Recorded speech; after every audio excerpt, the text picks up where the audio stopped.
बिस्मिल्लाहिर्रहमानिर्रहीम। मैं दातू मोहम्मद आरिफ सिद्दीकी मलेशिया से आपसे मुखातिब हूँ। और आज का हमारा जो वीलॉग है वो पाकिस्तानी एक्सपोर्ट के बारे में है कि हम कहाँ हैं, क्या चैलेंजेस हमें हैं और हमें क्या करना चाहिए।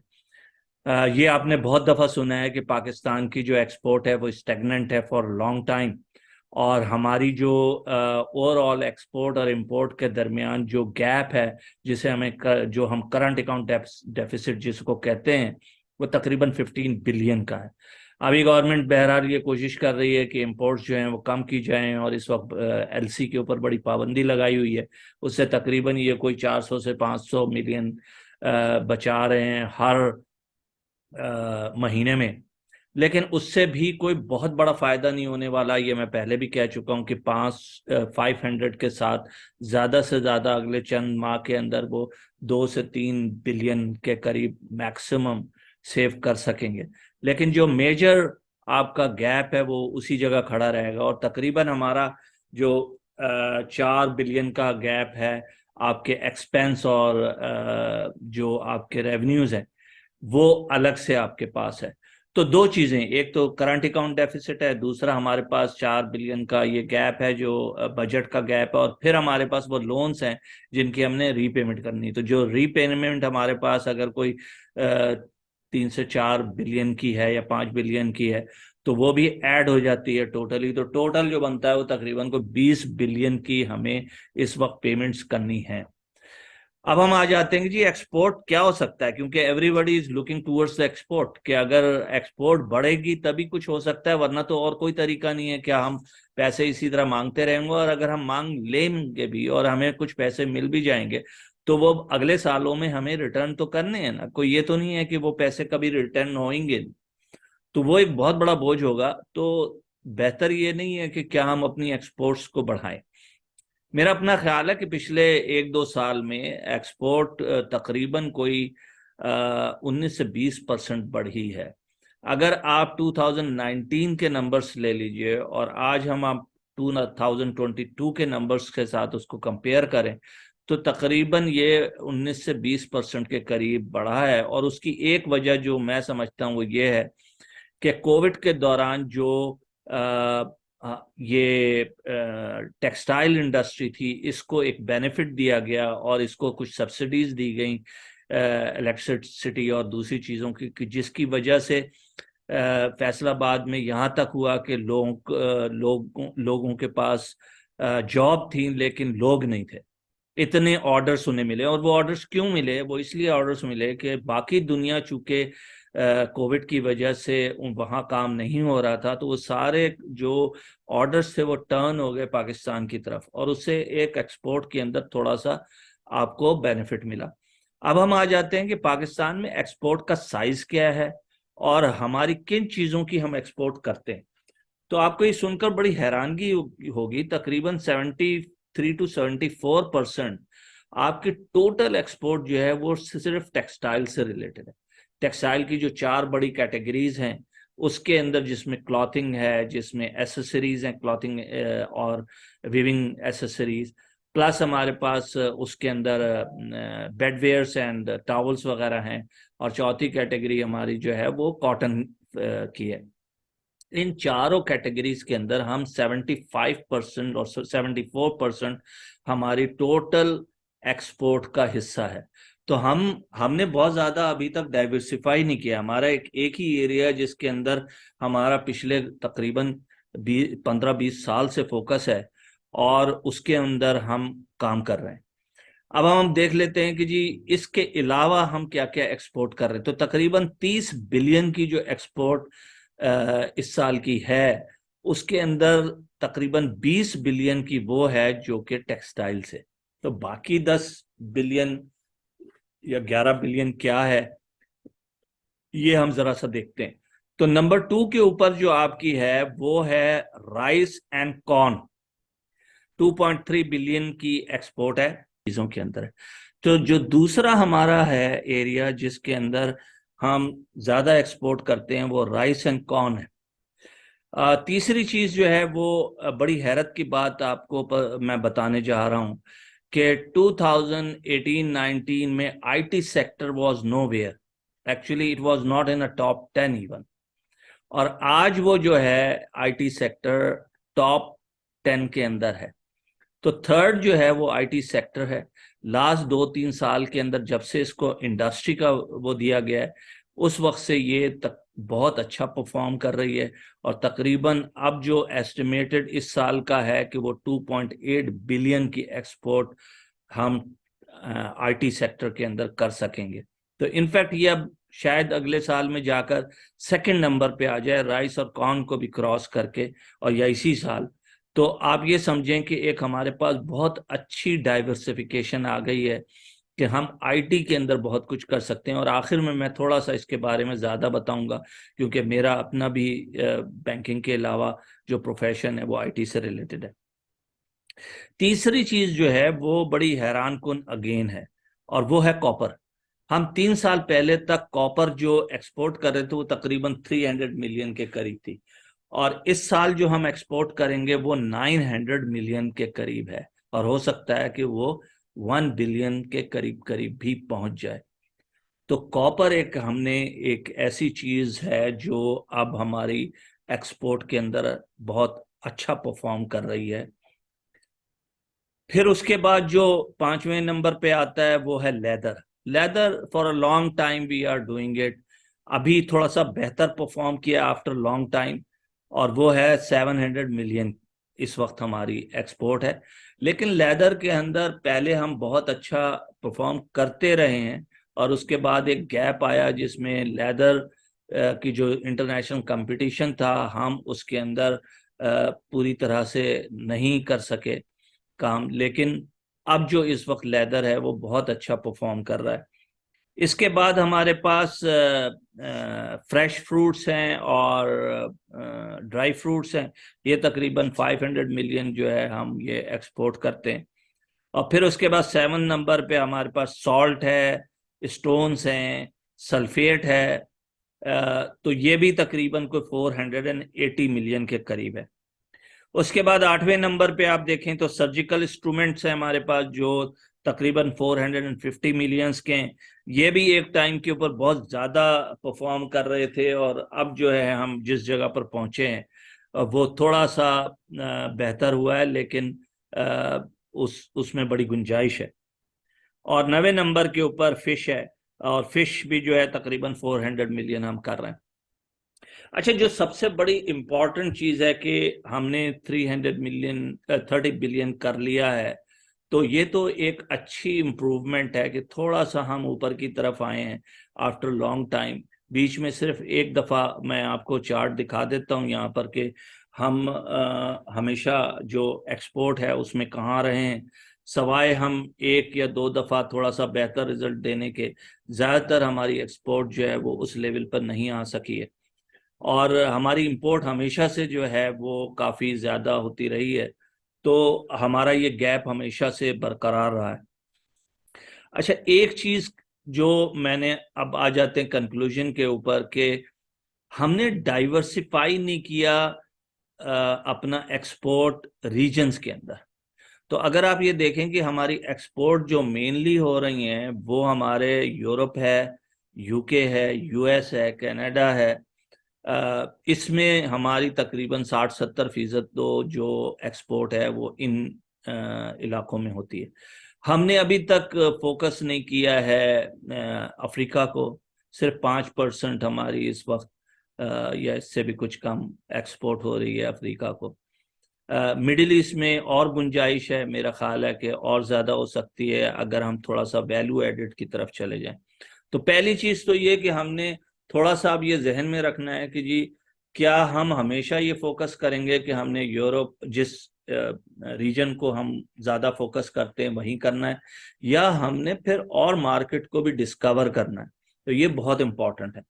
और दूसरी चीज जो है वो ये है कि जैसे अब टेक्सटाइल में हम बात करते हैं तो अभी भी तकरीबन कोई 1.5 बिलियन की रॉ कॉटन हम एक्सपोर्ट कर रहे हैं, जो कि अच्छी बात नहीं, इसलिए कि हम उस रॉ कॉटन को कन्वर्ट कर सकते हैं वैल्यू एडिड के अंदर, तो अभी भी हमारे पास बेशुमार गुंजाइश है कि हम उसकी किसी न किसी कैटेगरी के अंदर इधर यान की शक्ल में, या हम उसको बेडशीट की शक्ल में, या उसको क्लॉथिंग की शक्ल में लाकर उसको एक्सपोर्ट कर सकते हैं। तो मैं समझता हूं कि कम से कम अभी भी आपके 1-2 बिलियन की एक्स्ट्रा गुंजाइश है विद इन 1-2 साल के अंदर, क्योंकि एक्सपोर्ट को इतना आसान नहीं होता इसको बढ़ाने का। कोई ये ऐसा नहीं है कि जी आपने आज उसको सोचा और कल हो गया। ये बिल्कुल ऐसे ही है कि जैसे आप आम का दरख्त आज लगाते हैं तो वो 10 साल बाद जाके उसके ऊपर फल आएगा, या 5 साल बाद जाके उसके ऊपर फल आएगा। तो इसी तरीके से एक्सपोर्ट है कि आज जो आप प्लानिंग करते हैं और आज जो उसके ऊपर सारा काम करते हैं, वो कई सालों में जाके उसके रिजल्ट्स आते हैं। लेकिन अगर हम टेक्सटाइल को देखें तो जो हम रॉ इस वक्त एक्सपोर्ट कर रहे हैं कॉटन, उससे हम एक इमीडिएट बेनिफिट ले सकते हैं कि हम उसको अगर वैल्यू एडिड में कन्वर्ट करें तो हमारे पास एक एडिशनल जो एक्सपोर्ट है वो आ जाएगी। नंबर 2 हमारा है राइस एंड कॉर्न। राइस, हमारा सबसे बड़ा मसला राइस का ये है कि पाकिस्तान का बासमती दुनिया के बेहतरीन बासमती इसमें से है, लेकिन हम कर क्या रहे हैं, हम वो बासमती कंटेनर के अंदर भर के वो यूई या कहीं और चला जाता है, और वहां पर वो 5 किलो के पैकेज या 1 किलो के पैकेजिंग होकर उसकी वो पूरी दुनिया में एक्सपोर्ट हो जाता है। ठीक है, लेकिन ये हम क्यों नहीं कर सकते? हम भी ये कर सकते हैं कि उसी राइस को थोड़ा सा एक मशीन लगा के हम थोड़ी सी उसकी जिसे कहते हैं क्लीनिंग कर दें, उसको थोड़ा सा वॉश कर दें, और फिर उसको एक अच्छी पैकिंग के अंदर हम करके और पैक्ड हम दुनिया को सप्लाई करें। अभी थोड़ा बहुत कर रहे हैं लेकिन वो इतना नहीं। तो अभी राइस में भी हमारे पास काफी गुंजाइश है कि हम 1-2-3 साल के अंदर अंदर राइस की एक्सपोर्ट को भी अगर थोड़ी वैल्यू एडिड करें तो हम बढ़ा सकते हैं। तीसरी चीज है IT sector. Already IT sector did a fantastic job in the last 2 to 3 years, और 2.8 बिलियन की export is extremely good and well performing. I think ये डिसीजन बहुत अच्छा था कि हमने इसको एक इंडस्ट्री का दिया स्टेटस, और इसमें थोड़े से हमने टैक्स बेनिफिट दिए।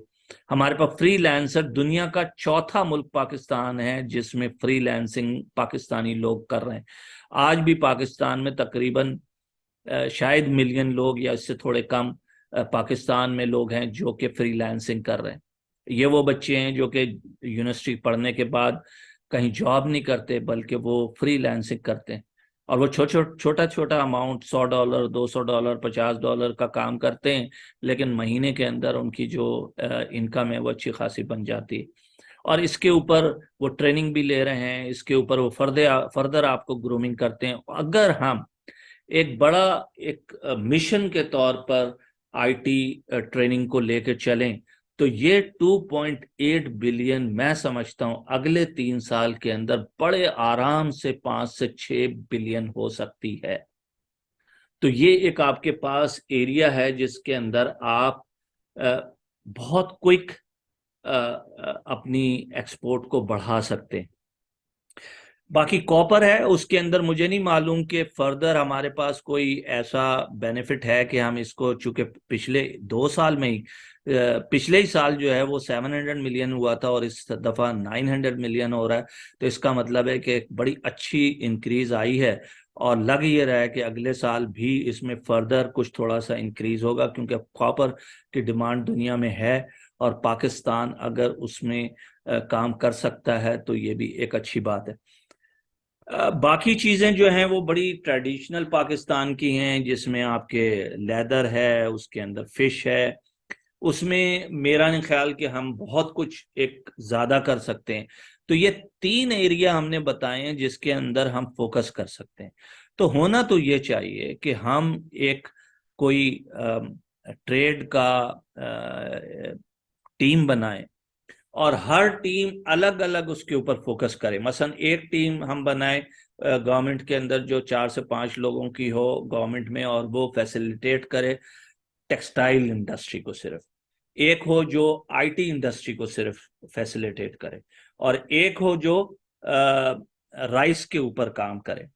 तो मेरा अपना ख्याल है इससे बड़ा फर्क पड़ेगा। मतलब मैं आपको मलेशिया की एक एग्जांपल दे देता हूँ कि मलेशिया में एक तो पहली बात यह है कि ट्रेड का मिनिस्ट्री अलग है, ट्रेड का मिनिस्टर अलग होता है, उनका सारा फोकस ट्रेड के ऊपर होता है। और वो एक बहुत बड़ा इदारा है उसका, माँ ट्रेड के नाम से यहाँ, जिसमें कई सौ लोग काम करते हैं, बल्कि हजारों लोग काम करते हैं, जो कि पूरी दुनिया में कंट्री बाई कंट्री फोकस करके चलते हैं कि हमने क्या एक्सपोर्ट करना है। क्योंकि अगर आपकी एक्सपोर्ट नहीं बढ़ेगी तो फिर आपके लिए बड़ा मुश्किलात का सामना है, कम से कम पाकिस्तान के लिए। तो मेरा अपना व्यू ये है कि ट्रेड के लिए एक सेपरेट मिनिस्टर होना चाहिए। इसी तरह से जो आईटी मिनिस्ट्री हमारी है, ऑलरेडी आईटी की मिनिस्ट्री, यहाँ पर भी आईटी की मिनिस्ट्री है, आईटी एंड टेलीकॉम की एक है, लेकिन उन्होंने 4-5 इदारे नीचे बनाए हुए हैं। जैसे हमारे यहाँ सॉफ्टवेयर एक्सपोर्ट बोर्ड है, बहुत अच्छी बात, लेकिन ये बहुत अरसे से, मेरा ख्याल 30 साल से मैं देख रहा हूँ सॉफ्टवेयर एक्सपोर्ट को, लेकिन आज तक वो कुछ नहीं कर सके। सिर्फ 3 साल के अंदर हमने लाके 2.8 बिलियन के ऊपर खड़ा कर दिया आईटी एक्सपोर्ट को। तो हमें इम्प्रूवमेंट की जरूरत है इदारों में भी। और इसके अलावा सिर्फ एक इदारा नहीं होता, जैसे यहाँ पर है, यहाँ पर कुछ 4 या 5 इदारे हैं जो कि आईटी की ऊपर काम कर रहे हैं। उसमें शेयर्ड सर्विस सेंटर है। जरूरी नहीं कि आप जब आप सिर्फ एक्सपोर्ट करते हो आईटी को, जब आप शेयर्ड सर्विस सेंटर कंट्री के अंदर खोलते हैं, जैसे कि कॉल सेंटर है, अगर किसी बहुत बड़ी ऑर्गेनाइजेशन का कॉल सेंटर आप खोल रहे हैं, तो पैसे बाहर से मुल्क में आएंगे उनकी सारी सैलरीज देने के लिए, उनकी सारी चीजों को, और वो सपोर्ट दे रहे होंगे बाहर के मुल्कों को। तो हमारे पास रिसोर्स बेइंतहा है कॉल सेंटर के लिए। हम कॉल सेंटर को एक्सपेडाइट करें आईटी सर्विसेज के लिए, तो हमें सर्विसेज की तरफ भी देखना है, और आईटी सर्विसेज उसमें सबसे इंपॉर्टेंट है। मैं समझता हूं कि इस वक्त बहुत डिमांड है आईटी सर्विसेज में दुनिया में, और इस वक्त सबसे ज्यादा जो आईटी सर्विसेज दे रहा है वो इंडिया है। और मेरा अपना ख्याल है कि उसमें अभी, और चूंकि वहां पर सैलरीज बहुत ज्यादा बढ़ गई हैं आईटी सर्विसेज के स्टाफ में, तो हमारे पास एक बहुत बेहतर वो है कि हमारे पास इस वक्त आईटी सर्विसेज की कॉस्ट स्टिल बहुत लो है, तो हम इस पे काम कर सकते हैं। तो आज का वीलॉग सिर्फ यही था कि जी हम बातें तो बहुत ज़्यादा करते हैं कि जी हमारी एक्सपोर्ट नहीं है, और मैंने जो शीट आपको दिखाई कि हमारी एक्सपोर्ट पिछले कोई 40 साल से बिल्कुल एक फ्लैट मैकेनिज्म के अंदर है। 30 बिलियन ज़रूर हम पहुंच गए हैं, लेकिन वो कोई सिग्निफिकेंट इम्प्रूवमेंट उसमें नहीं है। तो हमें आइंदा चलकर कम से कम अगले सालों में, 2-3 सालों में, इस 30 मिलियन को हम 40 से 50 बिलियन तक लेके जाएंगे, तभी हम इंपोर्ट को मैनेज कर सकेंगे। वरना यही होगा कि जो आज हो रहा है कि एलसी नहीं खुल रही हैं, जो मोबाइल मैन्युफैक्चरिंग शुरू हुई थी पाकिस्तान के अंदर, वो इस वक्त काम नहीं कर रही है, इसलिए कि वो पार्ट्स इंपोर्ट नहीं कर सकते हैं। इसी तरह जो फार्मास्यूटिकल इंडस्ट्री है वो इस वक्त बड़ी प्रॉब्लम में है, क्योंकि वो अपना जो मटेरियल है वो इंपोर्ट नहीं कर पा रहे हैं। इसी तरह से जो कार असेंबलिंग है वो काम नहीं कर पा रही, क्योंकि वहाँ से बाहर से आप इंपोर्ट नहीं कर पा रहे हैं मशीन्स को। तो अभी हमने एक तरह से फ्रीज लगाया हुआ है इंपोर्ट के ऊपर, जो कि ठीक है, मैं ये नहीं कहता कि ये आप ना करें, आप जरूर करें, क्योंकि आप इस वक्त चैलेंजिंग सिचुएशन के अंदर हैं, और आपने ये देखना है कि मुल्क जो है वो कहीं डिफॉल्ट की तरफ ना चला जाए। तो मैं यहाँ पर इस वीलॉग को ख़त्म करता हूँ। प्लीज़ आप ज़रूर कमेंट कीजिए इस वीलॉग के ऊपर भी, और अगर आपको ये वीलॉग बेहतर लगता है तो इसको लाइक कीजिए और इस चैनल को सब्सक्राइब कीजिए। Thank you very much ji.